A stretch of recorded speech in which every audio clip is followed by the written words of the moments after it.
This is the Joe Gaither Show on BamaCentral.com.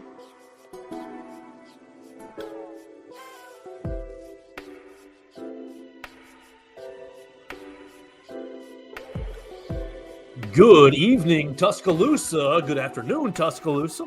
West Alabama, internet world. How are you doing out there? This is the Joe Gaither Show on Bama Central and BamaCentral.com. Of course, I am Joe Gaither, your host. You're listening to us on Spotify, Apple Podcasts, or on Amazon, or you're watching us on YouTube, on Facebook, or on Twitter at Joe Gaither6 and at Bama Central for all your social media needs. You can find us right there. Send me your comments, questions, queries, and complaints. It is a Friday show. I apologize. I was not on yesterday. I enjoyed a day off for the first time in a while. Thank you so much to Chris Walsh. It's been crazy following the Nick Saban news, and I got to be honest with you, I am a little bit overwhelmed. I've got a sheet full of notes, and we can talk about whatever you'd like to talk about. Jumping in on the comments section on Facebook at Joe Gaither6, on Twitter, on YouTube as well, if you'd like to influence today's show in any direction. But I've got a bunch of notes. Before we get into it, I want to tell you about the Bama Central Broadcasting Network with our friends Blue Collar Unplugged. Blake Byler, Matthew Gibson, and Jacob Pickle put out a new episode of Blue Collar Unplugged yesterday. The guys getting you into SEC play. It's a huge weekend for Alabama basketball, and we'll talk about that as well on the program towards the back half of the show. So what are we going to do today? What do you want to talk about? What do I want to talk about? Oh, goodness gracious. More news, more transfer portal action. Alabama is still ravaged by the 30-day transfer portal period. Nick Saban retires last Wednesday. You've gone 7, 8, 9 days into the transfer portal period. You've got roughly 21, 22 days left to endure guys potentially leaving the Alabama Crimson Tide. And who is it today and who is it yesterday after yesterday when we didn't do a show? Look, it's two 2024 early enrollees. One of them is our friend Julian Sayin. Julian Sayin's been on the program once. He did a one show with us last summer, and he did a phone call with me as well in the fall, just before the SEC, just before the LSU game. You can go back and listen to both those episodes if you're interested in it. But in both those episodes, Julian Sayin was very, very clear about looking forward to play for Nick Saban, looking forward to playing in the Alabama offense under Nick Saban. We talked about Tommy Rees's developing the offense through the year, and he was like, look, as long as Coach Saban is there, I trust whatever they're going to put on the field, trust whatever the system's going to be. And look, when Nick Saban retires rather abruptly or a little surprisingly to the roster and to the assistant coaches, you're going to have some changes. You're going to have some turnover, especially with the younger guys, the youngest guys, because they're not fully invested in, I mean, no disrespect to you, Julian Sayin, but you've been on campus since December, 13 or so just over a month. You participated in bowl practice, and we appreciate you helping everybody get ready for the Rose Bowl. But it stands to reason that he's not necessarily all in on the Crimson Tide, especially when there's a huge regime change.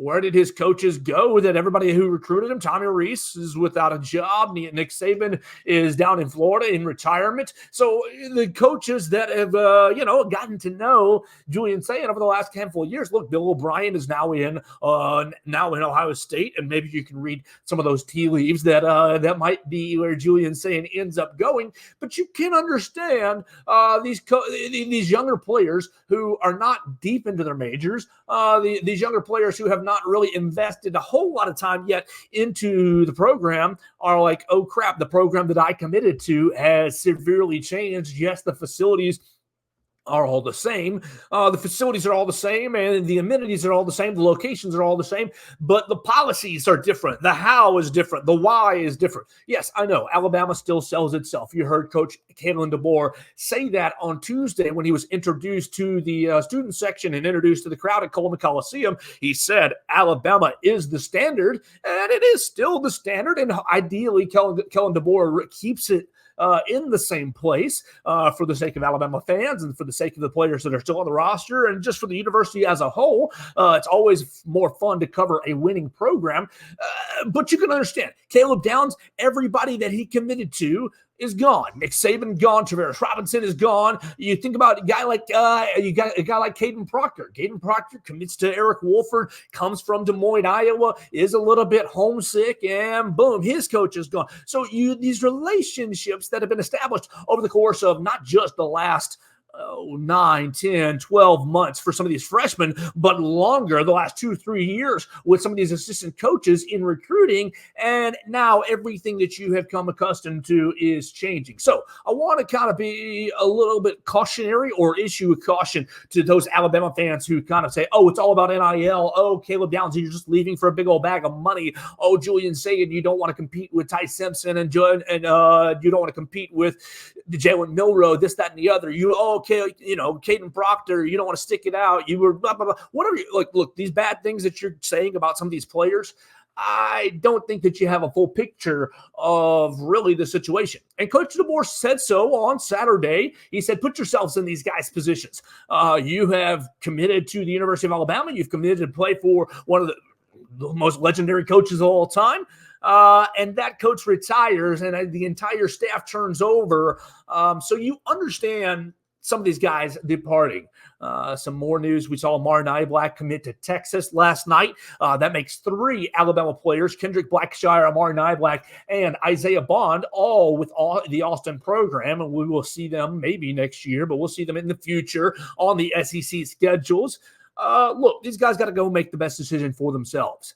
Why does it feel so bad right now? Because all the news is basically negative. All the news outside of hiring coaches, and Alabama's done a good job of doing that, filling most of the on-field position coaches. You got like 1 or 2 guys left positions left to fill. But all the news feels so bad because the 30-day transfer portal window is only going one way.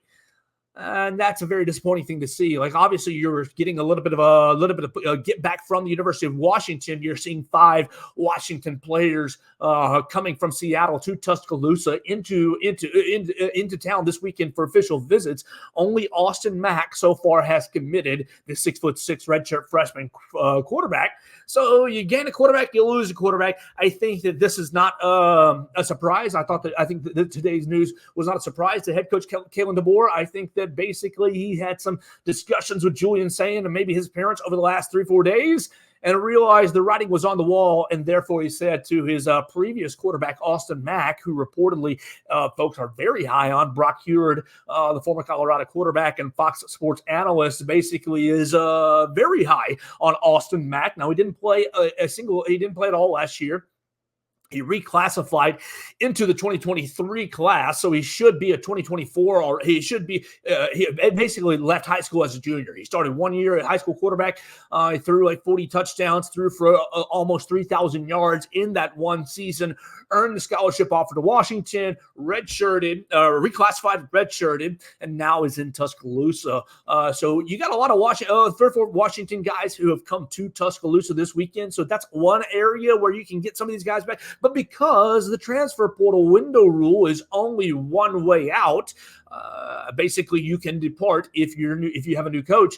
You're going to have to wait to the end of spring. You're going to have to wait till after fall camp to see Kalen DeBoer and to see really how he's going to really judge and see what tools are going to be in the toolbox going into the 2024 season. Now, you got a pretty good idea of a lot of players who have declared that they're staying for the next year. You've seen Jalen Milroe. I heard him as he walked into the facility last Friday night saying that he was staying. Obviously, Jahad Campbell has come out on Twitter today. Deontay Lawson has come out on Twitter. Jaden Roberts has come out on Twitter. Tyler Booker has come out on Twitter. You got a lot of guys who have come out and said, oh, we're rolling with the tide still. Jalen Mbakwe, who is out there on social media. You got a lot of guys who have said, okay, we are still staying with Alabama. So at the end of the day, you're going through fall camp, spring practice. And right now you're at 71, 72 scholarship athletes. And so you're going to have plenty to get through spring practice, and this is going to be a great opportunity for players to assert themselves or get themselves in good standing for fall practice going forward. And then you're going to hit the spring transfer window, and you're going to, basically be offering a chance to play big brain school. You're going to be offering a chance to look. The roster's a little thin. You want to prove yourself. This is a new regime. No promises given. Everything is earned. Obviously, you're probably going to expect that Jalen Milroe is still going to be the guy, and Tyler Booker is still going to be the guy, and Jaden Roberts still going to be the guy in those certain positions. But you really open everything up. And so I think it's a very, very exciting time for Alabama. And for Alabama fans, you're just going to have to hold on. You're just going to have to hunker down over the next 3 months. The next 3 months are still going to look rather rough. You're going to see You've seen 5 or 6 decommitments out of the 2025 class, and we can talk. You can read about that at BamaCentral.com right there on our recruiting rundown today. Every Friday, most Fridays, we put out recruiting rundown. You can read that at BamaCentral.com. You got five guys out of the 2025 class. You've lost 2 now. We just hit on Julian Sayin. Look, I think Julian Sayin was dead set on playing for Nick Saban. When that became off the table, I think that he was kind of open to playing for head coach Kalen DeBoer, but it seemed like maybe familial relationships, obviously. If you get a chance to play for a guy, if you go from Nick Saban to, Nick Saban's off the table, the offensive coordinator, Bill O'Brien, who recruited him a lot of the time at Ohio State, I think he's going to end up a Buckeye or back in his hometown area of Southern Cal, playing for Lincoln Riley. And we wish him well. If you don't want to be here, that's A-okay. We understand relationships are part of it. The other 2024 who has departed, been released from his national letter of intent, is going to be Jameer Grimsley. Jameer Grimsley, a cornerback out of Tampa, Florida, 6'2", 6'3" cornerback, 4-star guy out of Tampa Catholic, and enrolled early. I've seen him a couple times with the Bama football contingent, but he has hit the transfer portal, and it's understandable. What was his main relationship here at the University of Alabama? It was Travaris Robinson. His coach, Jarris McIntyre, and Travaris Robinson both were teammates at the University of Auburn together, playing opposite sides of the ball. And I can't remember if Jarris McIntyre hosted Travaris Robinson or the other way around. Coach Robinson hosted Jarris McIntyre. Coach McIntyre was on our program in the summer telling that story. And so, look, you've got relationships at play. I want him to, I'm close with T-Rob. I bet you he ends up either at Florida, back home, or Miami, or at Georgia with Travaris Robinson. And this is just par for the course. You're going to have to hold on a little bit. You see a Washington 4-star cornerback get released from his national letter of intent. This is just par for the course. You're seeing Kalen DeBoer get his people into the program ASAP. And you understand why, because lots of people are going with their coaches and going with their people. So it's an exciting time. It's a huge weekend here at the Capstone, as you've got a lot of guys in for official visits. Here they are. You've got, Noah Carter. Noah Carter was first up. He was released out of his national letter of intent. 4-star edge rusher out of Arizona. He was signed with Washington. Coaching change happens, and now it looks like he is on his way to Tuscaloosa. He's taking an official visit this weekend. The name that you all know, the name that you all love, my man Ryan Williams is back on campus this weekend.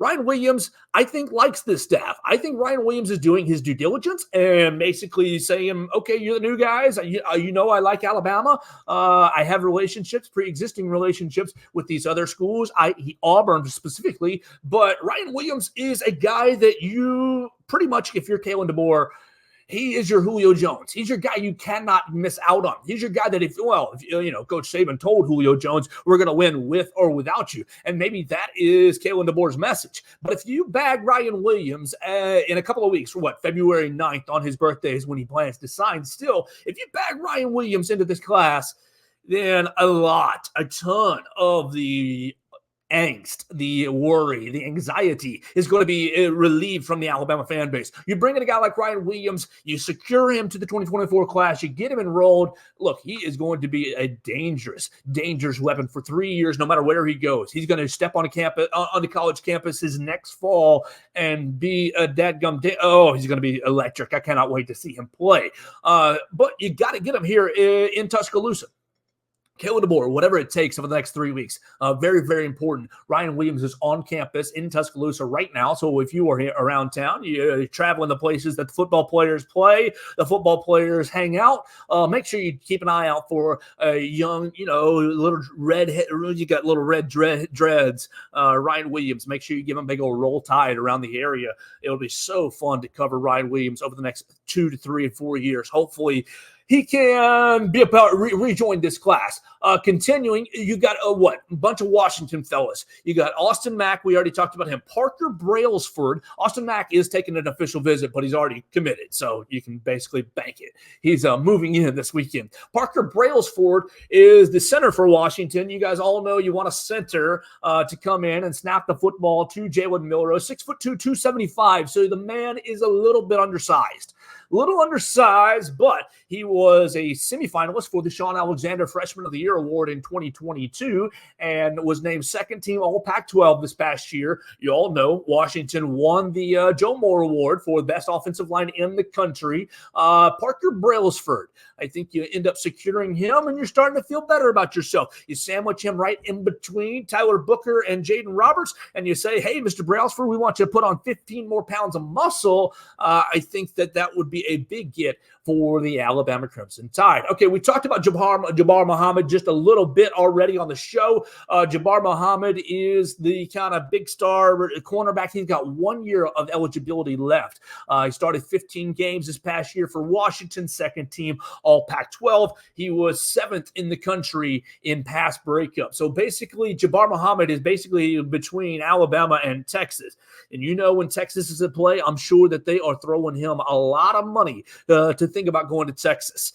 So Jabbar, you're going to have to decide if you want to, help your old coach, your new coach here in Tuscaloosa, and play in the SEC. I guess what will help your draft stock more? What will be more beneficial for you long term? A short term payday at Texas, now that might get you drafted as well in the first or second round, or a lesser payday at Alabama, and hopefully development all the same. So we'll see what happens with Jabbar Muhammad. But with all the defensive backs that you've already lost, 7 defensive backs to the transfer portal, and then you got to think about the defensive backs who have gone into the draft. Kool-Aid McKinstry, Terry and Arnold have gone into the draft. So, oh man, you got to get some defensive back help in here ASAP, or you might be relying on Jalen Mbakwe right off the bat, a young true freshman out of Clay Chalkville just up the road. Okay, you still keep rolling. You've got Washington receiver Jeremy Bernard.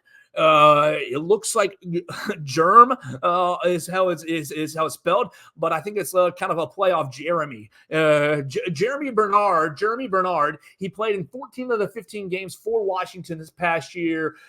34 catches, 400 yards, speedy guy, 2 years of eligibility. That Washington wide receiver room was absolutely packed. So it's hard to get a whole lot of playing time. But you come to Tuscaloosa, you've seen what's happened to the Alabama wide receivers. You've seen Ja'Cory Brooks. You've seen Jermaine Burton. You saw Isaiah Bond. Oh, gone. You've got, Kobe Prentice is back. You got Jalen Hale is back. So you got, it's not completely empty. I like what you have in Amari Jefferson. I like what you have in Rico Scott. And if you bring in Ryan Williams, that's going to be loaded. Kendrick Law as well. But wide receiver is a position of need at the moment, as is offensive line. So it'd be great to scoop all 5 of those Washington Huskies this weekend. The biggest kind of at-risk guy, I think, is Jabbar Muhammad. I think the 2 linemen and Jeremy Bernard are going to be announcing their, commitment or their transfer to Tuscaloosa fairly soon. But Jabbar Muhammad, the cornerback, I think he's probably got a pretty nice offer from Texas to decide if he wants what he wants to do with. So where are we in the program? We're 20 minutes in. Like I said, it's been a whirlwind week. We've been talking about transfers out. We were talking about recruits in. We've talked a little bit about why it feels so bad in Alabama, just because of the window is so large and really it only goes one way. If I'm the NCAA, look, maybe they don't make a huge change just because this affected Alabama. But if you continue to see this happen, rosters getting rated in periods where the transfer portal is not mutually open, then it's going to become, a problem nationwide. Look, do I have a problem with these guys transferring out? No, not at all. My biggest issue is Kalen DeBoer. Basically, his only the only store that's open right now is Washington. And yeah, you're going to get guys from your previous school. He's going to bring them up. But your other schools that you think, we'd like a guy from Georgia, or we'd like a guy from Texas or Ohio State, or we'd like to, offer your backup tackle, whoever, whatever school. Those schools aren't open. Those stores aren't open. So it's not really a fair exchange of, look, let Caleb Downs go to Georgia if that's where you want to end up going, young man. Go be happy, make a career out of yourself. Will it stink? Will I be personally, not happy to see you in other uniforms? Sure. But it's fine. Everything is A-okay. We'll cover the safeties that are here on BamaCentral.com, and we'll cover Caleb Downs from afar as former Alabama. And look, Caleb can still come back. He hasn't made any sort of announcements.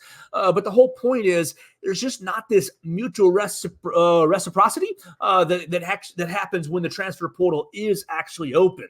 So I don't have any issue about, the coach retires, the coach is fired, and your roster can make any decision. But the incoming coach ought to be able to get other guys from, have the ability to, maybe, I don't want to say poaching, but yeah, poach from other rosters as well, like Alabama has been poached with over the last 7 or 8 days.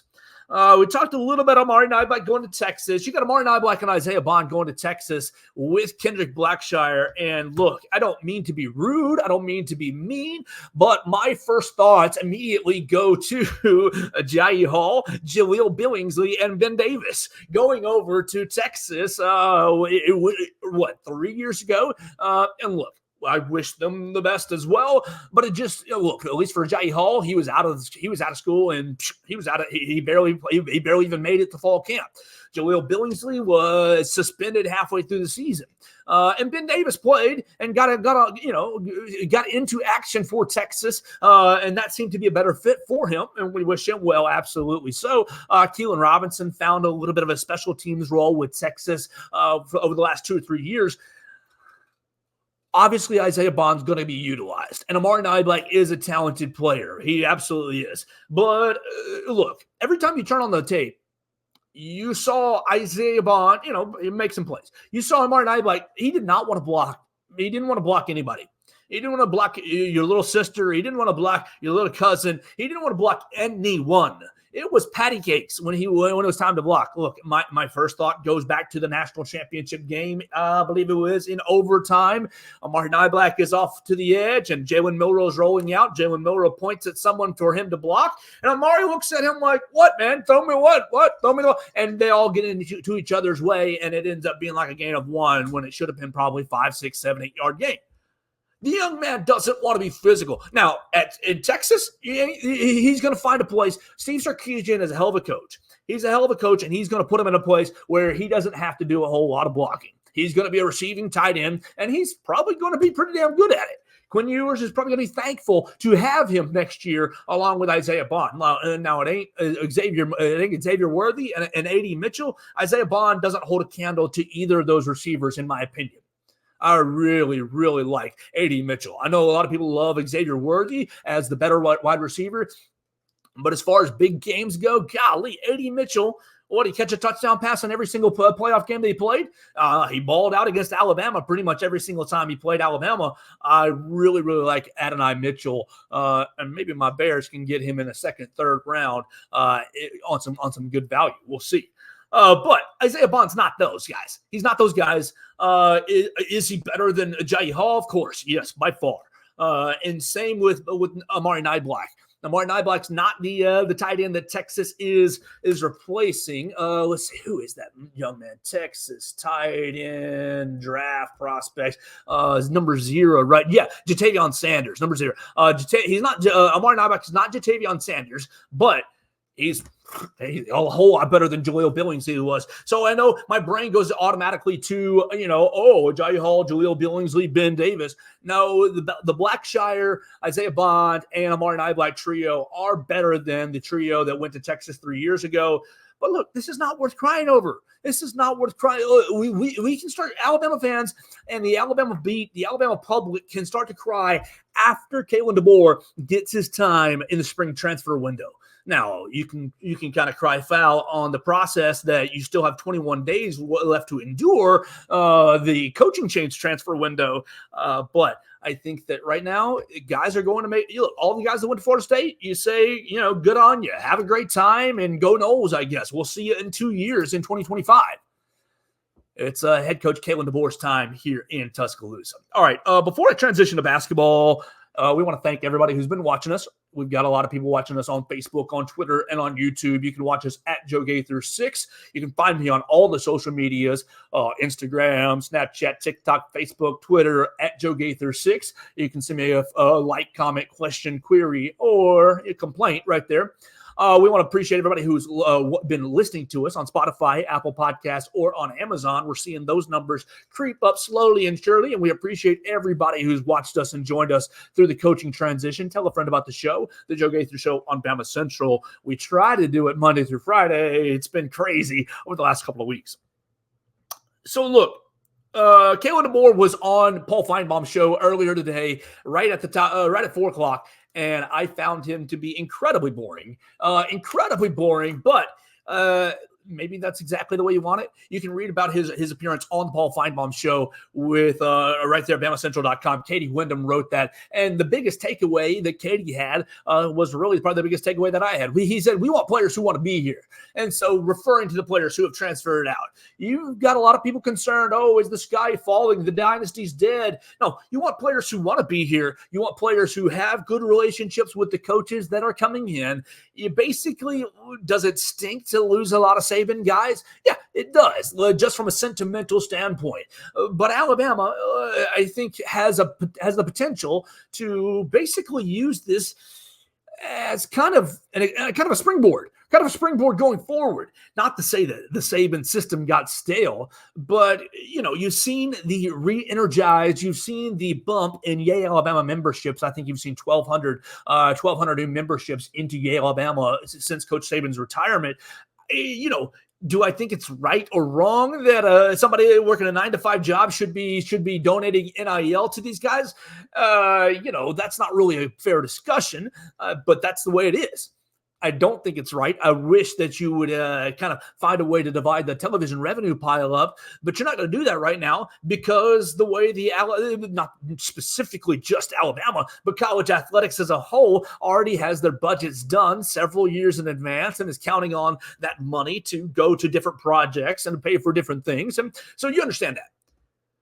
But it's exciting to see 1,200 new subscriptions to Yay Alabama, and you can do that at yay-alabama.com. Our friend Jay McPhillips joining us in the fall. We'd like to get Jay McPhillips back on here pretty soon to talk about the exciting. Look, all 50 states are now represented. You've been seeing that map on social media with a lot of empty states. Well, they're all represented now. Is Kalen DeBoer really a springboard? I know he hasn't been exciting in front of a microphone or in front of a camera yet. But that 104-12 record is pretty daggum exciting. So let me know what you think of Kalen DeBoer, what you think of him bringing in Austin Mack, what you think of these assistant coaches. We've hired Colin Hitchler out of Wisconsin for co-defense coordinator from Wisconsin, probably going to be a secondary coach along with Maurice Linguiste. I'll have to warn if I'm saying that name pronounced. Linguiste. We'll see. It looks French to me, so it makes me want to say French. Makes me want to say it in kind of a linguiste. But we'll see about how the new coaching staff gels together. I'd like to know what you think of the new coaching staff right there on our social media pages. Or we've got comments in the BamaCentral article down below. You can sign in and leave your comments on the BamaCentral article if you're watching us on BamaCentral.com. All right, let's get out of here by talking basketball. Well, obviously football carries the weight, and we've been talking football for 30 minutes, and we appreciate everybody who's listened or watched us on all the outlets we mentioned, 2 minutes ago. Tomorrow, 1 o'clock on ESPN, right? Tomorrow, 1 o'clock on ESPN2, excuse me. You're going to have Alabama and Tennessee in a huge game at Tennessee, Thompson Bowling Arena. Very, very, intense environment. Thompson Bowling Arena is one of the bigger stadiums in the SEC. Tennessee ranked 6th in the country. They have won their last 2 games, beating Florida, beating Georgia. They smacked Ole Miss in the SEC opener. Yeah, they really haven't played a close game except for the game that they lost against Mississippi State. They lost on the road to Mississippi State 77-72. Look, you all know, you've been listening to the program. I appreciate it. You all know Alabama 4-0 in SEC play. But let's be honest with ourselves. Are the 4 teams that Alabama's beaten necessarily world beaters? No. Vanderbilt, not doing well. South Carolina was picked to finish last in the league, doing better, but they were not picked to be playing as well as they are. Mississippi State, that's a good win. And then Missouri, they're falling on a little bit of hard times as well. This is easily the biggest game of the season so far for Alabama. Look, you can talk about playing Purdue in Canada. You can talk about playing Arizona out there in Phoenix. And you can talk about playing out at Creighton. Yes, I know the rivalry runs deep with Creighton. I can play that game with you too, basketball-only guns. I hate Creighton too, bleep the Blue Jays. But here's the biggest game of the season on Saturday. Look, you lost them. You lost to Creighton, you lost to Arizona, you lost to Purdue. You lost to Clemson, you lost to Ohio State. You've basically lost to every tournament-level team that you've been playing this year. Sorry, Mississippi State, you beat them, so you get a win right there. But look, this is a huge game. Dalton Knecht is playing at an SEC Player of the Year level. So is Mark Sears. Mark Sears is not 100%. You can read about that at BamaCentral.com. Oh, my gosh. If Mark Sears is not at 100% on Saturday, ooh, boy, what's it going to be, Grant Nelson? Are you going to finally find the offensive end in SEC play? Yeah, I know he had 13 points this past week on Tuesday against Missouri. Look. Does the Missouri win count on the record book? Absolutely it counts. But is it really worth a whole lot as far as we can take stuff away? No. You're wanting to measure yourself against the Tennessees, against the Auburns, against the Kentuckys. And I know Arkansas hasn't been playing well this year, but against the talent level of an Arkansas as well. So look, it's huge on tomorrow. 1 o'clock, you're an underdog. You win, you put Tennessee to 3-2 on the SEC schedule, on the standings. You move to 5-0. Who's Auburn playing tomorrow? Let's see if Auburn has a chance to lose. You move to 5-0. Auburn has Ole Miss, so they're probably going to take care of Ole Miss. You got to hold serve with the Auburn Tigers. You'll probably still be tied with the Auburn Tigers, but you bump Tennessee to basically 2 games back and the tiebreaker. 2 games back in the time. Like, it is a huge, huge game for Alabama. Yeah, it's a top 10 win that you don't have on your resume. It's a top 10 road win that you don't have on your resume. Look, can it be done? Yes, it can be done. Do I expect it to be done? No, I don't. What have we seen? What have we seen in these matchups before? I mean, history is the best indicator of future performance. The past 3 times Alabama has gone on the road, yes, Purdue wasn't a true road game. It was neutral in Canada, but that was a daggone road game. You held the lead, got into the second half, lost it. You went to Arizona, another road game right down the road from the University of Arizona. You had the lead, got into the second half, had the lead, lost it. And you went up to Creighton, first true road test of the year. You had the lead, got into the second half, had the lead, last 5-7 minutes, lost it. So that's been what, 4 or 5 weeks from 4 weeks ago? Yeah, roughly 4 weeks ago, middle of December. Alabama on a 6-game winning streak right now. Have they learned any lessons? Sure. You look over the last 6 games, you've beaten, Eastern Kentucky, right? You beat Liberty. Okay, like you took care of some games that you should have won. Here's your moment right here, Alabama. If you want to win the SEC title, Coach Nate Oates, you want to defend that SEC championship. You win on Saturday, you go a long way. Especially because it's on the road. Because Tennessee's got to come to Tuscaloosa. We'll see. Look, the idea is to split with Tennessee and split with Auburn, and then you win the rest of your games, and you're sitting pretty winning the league. But it starts tomorrow. And you got to have Mark Sears healthy. And if he's not healthy, he's got to defer to Aaron Estrada, and Aaron Estrada's got to take the lead. And you got to get more out of Grant Nelson on the offensive end. Yes, he had 13 on Tuesday against Missouri. Keep it going. Can we get 13, 15 out of you on Saturday? Can we get you right?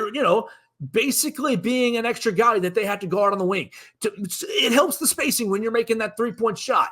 And maybe the biggest thing that Grant Nelson did on Tuesday was make that three-point shot, the first shot that he took on Tuesday from the wing.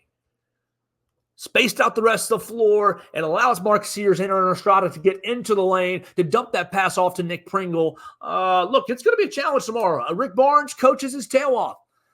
I'm going to predict that Alabama loses in a close game. We'll go 82-77. That's just in my gut right here. 82-77 Tennessee Vols, and we're going to all feel disappointed. But maybe, look, here's the deal.